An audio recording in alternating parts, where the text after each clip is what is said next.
ассалому алейкум бинандагони гиромӣ, барномаи иттилоотии пайғом манзури шумост. Дар студия ба шумо Муиса Атамуллоева ва коргардон Исмоилҷон Холов.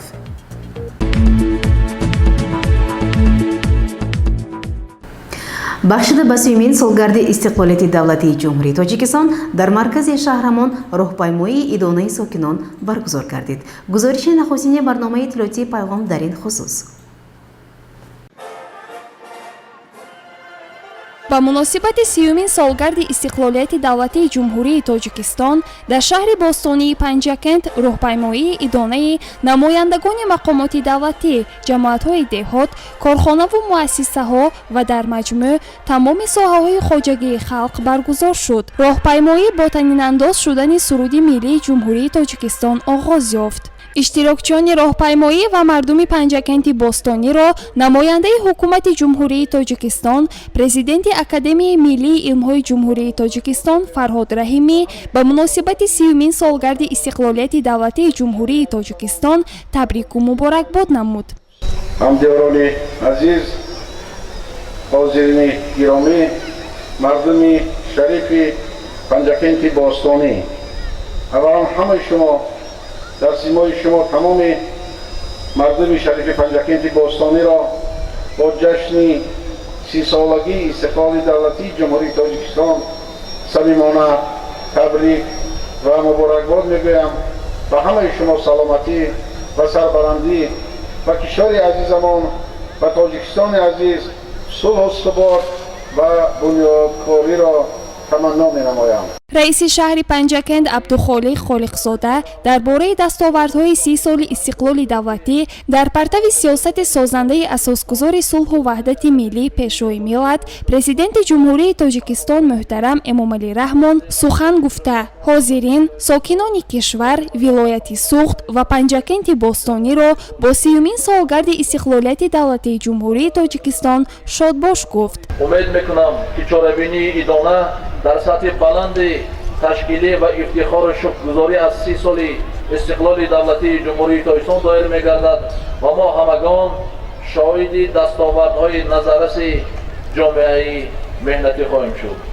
бо ин тантанаҳои идона бори дигар шумоён иштирокчиёни раҳпаймоӣ ва мардуми диёри бостониамонро ба муносибати 30-мин солгарди истиқлоли давлатии ҷумҳурии Тоҷикистон самимона табрику муборакбод менамоям ва орзуи онро дорам ки ватани азизи мо таҳти сарварии орифонаву созандаи асосгузори сулҳу ваҳдати миллӣ, пешвои миллат, президенти ҷумҳурии Тоҷикистон ҷаноби олии муҳтарам Эмомалӣ Раҳмон боз ҳам ободу зебо ва машҳуру маъруфи ҷаҳон хоҳад шуд. намояндагони мақомоти давлатӣ, корхонаву муассисаҳо, соҳаҳои гуногуни хоҷагии халқи шаҳру деҳоти Панҷакент бо парчамҳои давлатӣ, шиору навиштаҷоти идона, нақлиёти орододашуда, бо шукргузорӣ ва ифтихор аз кишвари соҳибистиқлол дастовардҳои хешро бо раҳпаймоӣ намоиш доданд. мавриди зикр аст ки дар 30 соли соҳибистиқлолӣ бо ҳидояту дастурҳои созандаи асосгузори сулҳу ваҳдати миллӣ пешвои миллат, президенти ҷумҳурии Тоҷикистон муҳтарам Эмомалӣ Раҳмон дар шаҳру деҳоти Панҷакент садҳо иншооти таъиноти гуногун бунёд ва мавриди истифода қарор гирифта, аз ҷумла таҷдиду навсозии роҳи айнии Панҷакент, хатҳои баландшиддат ва пойгоҳҳои замонавӣ, таъмини нерӯи барқ, таҷлили бо шукӯҳи 1150-солагии амири шоирон устод Абу Абдуллоҳи Рӯдакӣ, таҷлили 5500-солагии саразми Бостон ва дигар рӯйдодҳои муҳим дар саҳифаи таърихи диёри бостонии мо бо хатҳои зарин сабт шудааст. пас аз анҷоми роҳпаймоии идона, намояндагони расмӣ бо намоишгоҳи ҳунарҳои мардумӣ ки ба муносибати 30-мин солгарди истиқлолияти давлатии ҷумҳурии Тоҷикистон ва иқдоми пешвои муаззами миллат оид ба эълон намудани солҳои 2019-2021 солҳои рушди деҳот, сайёҳӣ ва ҳунарҳои мардумӣ ташкил шуда буд, шинос гардида, бори дигар ба маҳорати ҳунармандони шаҳру деҳоти Панҷакент баҳои баланд доданд.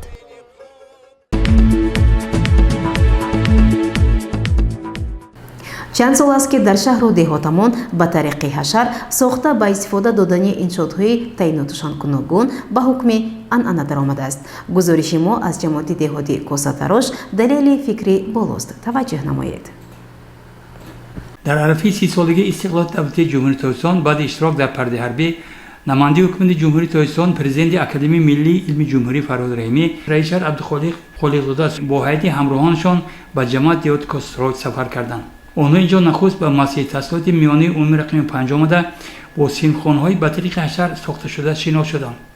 آموزگاران و خوانندگان مهمانان را صمیمانه استقبال گرفتند و بعد بریدن لنت رمزی وارد سینخوان‌ها گردیده با خوانندگان صحبت نمودند. بعدا در سن تعلیمگاه جامعه تنتنوی داری گردید که در آن نخست رئیس شهر عبدالخالق خالقزاده سخن گفته حاضرین را با 30 سالگی استقلال دولتی جمهوری تاجیکستان شادباش گفت و برای اختتام نیک جهت بنیاد سیمخانه‌های علاوگی به ساکنان اظهار سپاس کرد. بعدا در نزد اشتراکچیان جامعه تنتنوی نماینده حکومت جمهوری تاجیکستان پرزیدنت اکادمی ملی علم جمهوری فرهاد رحیمی برآمد کرده تمنیات صمیمی خود را به مناسبت 30 سالگی استقلال دولتی جمهوری تاجیکستان بیان داشت. امروز هدف‌های استراتژیک کشور معلوم هستند، راهی پیش گرفته ما معلوم است و مردم کشور در پیروی به سیاست خردمندانه، دوراندیشانه، بنیادکارانه اساسگذاری صلح و وحدت ملی پیشروی ملت پرزیدنت جمهوری تاجیکستان جناب عالی محترم امام علی رحمان پیوسته زحمت میکشند، دولت را آباد میکنند و کشور در عرصه بین المللی امروز اعتراف شده است. امروز صدای پیشروی معظم ملت ما را در عرصه جهان میشنوند. وابسته به ابتکارات پیشروی معظم ملت قرارهای دخلدار در همه سطح‌های بلندترین جهانی قبول می شود و این باعث افتخار هر یک تاجیک و تاجیکستانی است. اینجا خوانندگان تعلیمگاه نیز سخن گفتند.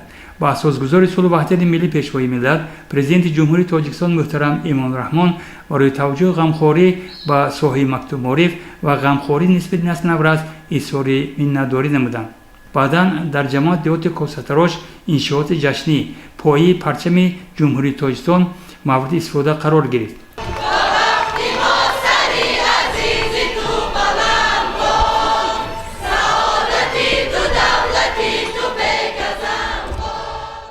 سپس مهمانان از اتاقهای کاری بینای جماعت دیدن نموده. بعدا در مجلسگاه جماعت دایر گردید که در آن رئیس شهر عبدالخالق خالقزاده سخن نموده. حاضران را از نام مقامات اجرایی حاکم دولت شهر به استقبال 30 سالگی استقلال دولتی جمهوری تاجیکستان صمیمانه شادباش نمود. در سخنرانی سابقدار ساحه معارف اسماعیل ظریفی و رئیس جماعت عرض سپاس کرده شد به رهبریت عالی مملکت رئیس ولایت سوخ رجب احمدزاده و مقامات اجرایی حاکم دولت شهر که جهت رشد و پیشرفت ساحه مکتب معارف پیوسته غمخواری ظاهر می‌نمایند. ساخته مورد بهره‌برداری قرار دادن بیناهای بلند آشیانه استقامتی به حسن شهری بوستانیامون حسن نو زمین نماید. توجه نمایید به گزارش خبرنگاران ما. جمعیت سهامی پنجگینساز از جمله تشکیلات‌های ساختمانی به حساب می‌رود که نقش دستان بناکارانش در بسیار انشاءات‌ها به نظر می‌رسند و اینک در عرفه 30 سالگی استقلال دولتی جمهوری تاجیکستان با قوه ساختمانچانی این تشکیلات باز یک انشاءات نوبتی مورد استفاده قرار گرفت. هنگام بازدید از این بنای استقامتی و شناسایی با حجره‌ها رئیس شهر عبدالخالق خالقزاده و هیئت همراهانش به صفت کارها باهای بلند داده مورد استفاده قرار گرفتن بنای بسیار آشانه استقامتی را توفیه ارزنده دانستند به 30 سالگی استقلال دولتی جمهوری تاجیکستان. خانه‌ها یک خانگی، دو خانگی، سه خانگی. خانه‌ها از 38-39 کвадрат سر میشد یک خانگی تا 66 کвадрат. دو خانگی ها سر می شود از 72-76 تا 90 کвадрат. سه خانگی سر می شود از 92 کвадрат تا 120 متر مربع. هم اینجا میدانچه ورزشی دارد. برای استراحت کردن مردم آشخانه هم تیار کردیم برای یک مراسم‌های ملی تا که همین مردم به همه شرایط باشد.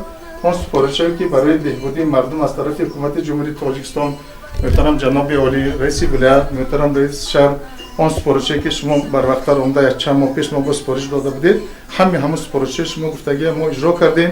امروز تمام مردم تاجیکستان مردم محلی که ما در اینجا زندگی میکنن همه از سیاست خردمندانه جناب عالی منتدار هستند.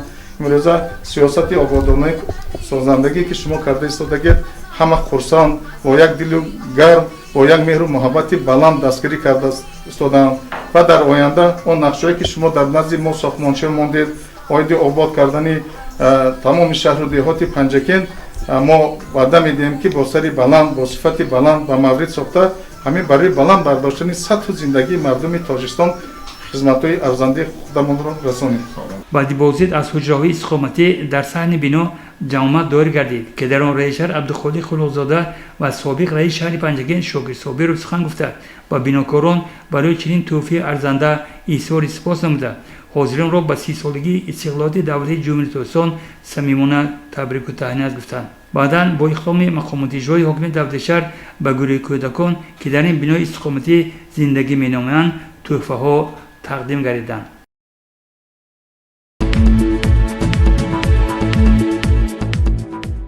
идомаи барномаи иттилоотии пайғом. намоишгоҳи суратҳои суратгири шинохтаи муваффақ шӯҳратҷон ёров дар кӯхи лоиқ тамошобинони зиёдро ба ҳам овард. тамошобинони азиз, ҳоло мо дар ошонаи якуми кӯхи лоиқ қарор дорем ва инҷо аксбардор шӯҳратҷон ёров суратҳои гирифтаи худро аз гӯшаи канори тоҷикистон ва ҷаҳон ба намоиш гузоштааст ва гузориши мо аз ин намоишгоҳ таваҷҷӯҳ намоед. расмҳое ки аксбардори машҳур шӯҳратҷон ёров аксбардорӣ кардааст ҳаводорони зиёде пайдо намуд. аз намоишгоҳи расмҳо мудири шӯъбаи рушди иҷтимоӣ ва робита бо ҷомеаи дастгоҳи раиси шаҳр афзалшод дӯстода ва дигарон дида намуда ба аксбардории чунин расмҳои зебо баҳои баланд доданд. оид ба фаъолияти кориаш шӯҳратҷон ёров чунин маълумот дод. мардуми ҷумҳурии тоҷикистонро бахшида ба 30-солагии истиқлолияти ҷумҳурии тоҷикистон табрику муборакбод мегӯям ва ба ҳама хушиҳои зиндагӣ орзумандам. мана имрӯз ифтитоҳи намоиши аксҳои мо ки бахшида ба 30-солагӣ аст дастовардҳои ҷумҳурии тоҷикистон дар соҳаи сиёсӣ, иқтисодӣ, фарҳангӣ ва ҳунарҳои мардумӣ бахшида шудааст. барои ҳамин тамоми шаҳрвандон, тамоми истиқоматкунандагони шаҳри панҷакент ноҳияи панҷакентро даъват мекунем ки омода дидан кунанд ва дастовардҳои мо дар аксҳо ки ҳаст аз ҳамин лаззат баранд. ҳамчунин аз ин намоишгоҳ омӯзгорон ва хонандагони муассисаҳои таҳсилоти миёнаи умумии шаҳр низ дидан намуданд. омӯзгори муассисаи таҳсилоти миёнаи умумии рақами 1 Ороқ Рӯхшона ҳастам. имрӯз мо хеле хурсанд ҳастем ки дар шаҳри бостонии панҷакентамон намоиши аксҳо аз тарафи аксбардори машҳури шаҳри душанбе ёров шӯҳратҷон дар ин ҷо ба намоиш гузоштанд. мо аҳли хонандагони муассисаро барои тамошои ин аксҳо ба ин ҷо ба қасри лоиқ омадем ва аз чунин аксҳои зебо барои худ як ҷаҳон таъсироти хеле хуб бардоштем. бигзор ҳамин гуна намоишҳо дар шаҳрамон бисёр гарданд ва хонандагони мо аз ин гуна намоишҳо баҳравар бошанд. намоиши имрӯзаи мо бахшида ба 30-солагии истиқлолияти давлатии ҷумҳурии тоҷикистон бахшида шудааст ва мо аз ин намоиш баҳри худ хеле як ҷаҳон таъссуроти хуб гирифтем. ман паринамои рустам хонандаи синфи даҳи беи муассисаи таҳсилоти миёнаи умумии рақами 1 мебошам. имрӯз мо хонандагони ин муассиса ба тамошои аксҳои миллӣ ба қасри ҷавонон омадем. мо аз ин аксҳо хеле баҳравар шудем. бояд қайд кард ки баргузории чунин намоишгоҳҳо ба ҷашнвораи 30-солагии истиқлолияти давлатии ҷумҳурии тоҷикистон шукӯҳи тоза зам менамояд ва бори дигар собит месозад ки санъати тасвирӣ дар ҷумҳурии мо воқеан ҳам намояндаҳои шӯҳратӣ дорад. гузориши Сабрина Акрам ва Вайс Ноҷон Холов.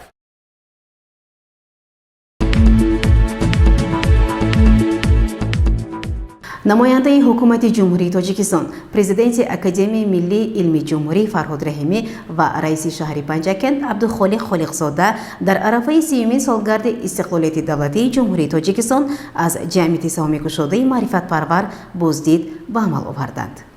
боздиди намояндаи ҳукумати ҷумҳурии тоҷикистон, президенти академияи миллии илми ҷумҳурии тоҷикистон Фарҳод Раҳимӣ ва раиси шаҳр Абдухолиқ Холиқзода аз ҷамъияти саҳомии кушодаи маърифатпарвар бори дигар аз таваҷҷӯҳи ғамхории роҳбарият нисбати корҳои созандагӣ бунёдкорӣ бахшида ба 30-солагии истиқлолияти давлатии ҷумҳурии тоҷикистон дарак медод. дар ин 30 сол донишкадаи шумо дар самти омода кардани мутахассисон махсусан омӯзгорон барои масъулияти таҳсилоти миёнаи умумии кишвар саҳми арзандаи худро гузоштааст донишкада мавқеи худашро дар байни муассисаҳои таҳсилоти олии касбӣ мустаҳкам намуд, шинохта шуд ва имрӯз ба таълиму тарбияи кадрҳои соҳаи омӯзгорӣ машғул аст ва дар ин кори пуршараф ҳамаи шумо омӯзгорон махсусан устодон саҳми беназир доред ки ман изҳори ташаккур ба якояки шумо мекунам.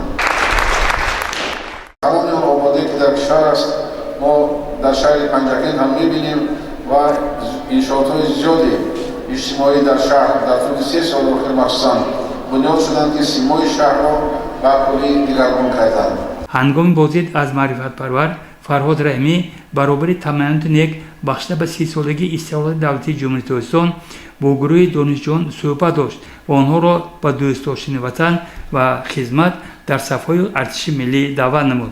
армия ин мактаби мардумагӣ аст. меравед 2 сол мебинем дигар мард шуда бармегардем.